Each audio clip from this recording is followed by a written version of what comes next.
कोई ताकत जुदा नहीं कर सकती। और आज की दिवाली की इस जगमग रात में ऐसा ही कुछ होने वाला है सूरज और ईशा के बीच। लेकिन कहानी शुरू करने से पहले अगर आप भी सच्चे प्यार पर भरोसा करते हैं तो जल्दी से लाइक और सब्सक्राइब कर दो, क्योंकि आगे जो होने वाला है वो सीधा दिल को छू जाएगा। आंगन में सैकड़ों दिए चल रहे हैं। हर लौ जैसे किसी ख्वाब की तरह चमक रही है। हवा में फूलों की खुशबू है।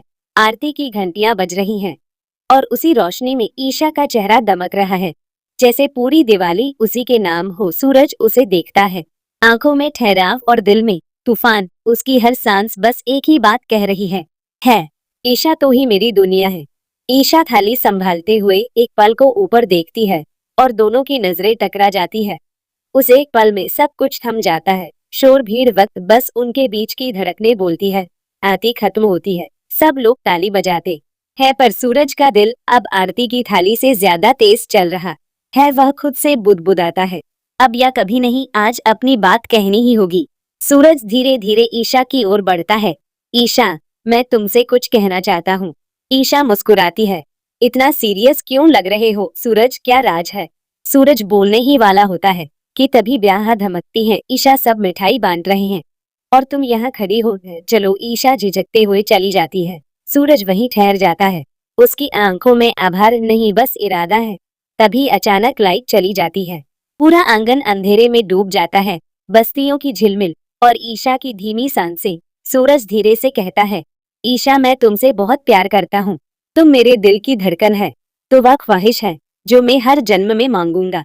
ईशा ठहर जाती है, आंखें नम है पर आवाज मजबूत। अगर सच में इतना प्यार है तो सबके सामने कहकर दिखाओ। सूरज, नहीं तो मैं हमेशा के लिए चली जाऊंगी।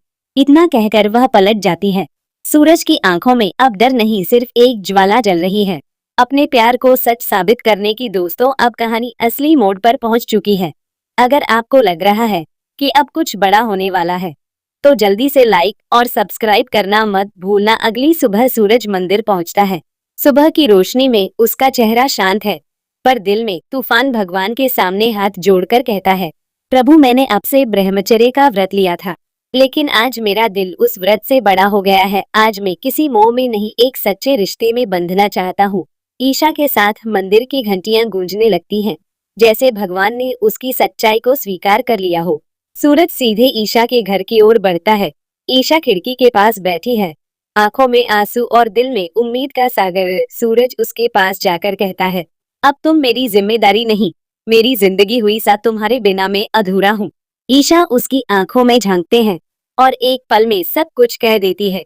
वह सूरज का हाथ पकड़ लेती है, दोनों गले लगते हैं। दियों की रोशनी उनके चेहरों पर चमकती है, जिसे खुद किस्मत ने उनका साथ लिखा हो। तभी पीछे से तालियों की गूंज जाती है। गुलाब सिंह खड़ा है, आंखों में जलन, होठों पर मुस्कान। वह कहता है, वाह सूरज, बहुत बढ़िया खेला तूने, लेकिन याद रखें, यह प्यार उतना मजबूत नहीं है जितना तो सोचता है। मैं इसे तोड़कर रहूंगा। ईशा सूरज का हाथ कसकर थाम लेती है।